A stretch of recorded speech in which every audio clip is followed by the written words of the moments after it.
ತರುವಿನ ನೆರಳು ಕೊಡುವಂತ ಸುಖವು ಕೊಡುವನು ಕೃಪೆಯ ದಿನವು. ಸ್ಥಿರ ಇರುವ ಮನ ಎನಗಿರಲಿ ಶರಣಾಗತಿ ಎಂದು ಬರಲಿ. ಭಗವಂತನ ಪ್ರಿಯ ಮಗನಿವನ ಸಾರಿ ಬದುಕು ಇರಲಿ.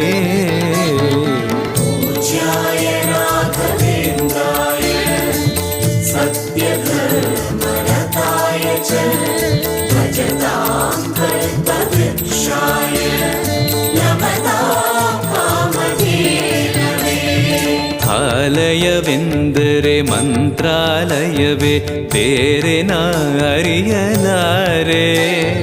ರಾಜನು ಎಂದರೆ ಶ್ರೀ ಗುರುರಾಜನೇ ಮತ್ತು ನಾ ತಿಳಿಯಲಾರೆ. ಆಲಯವೆಂದರೆ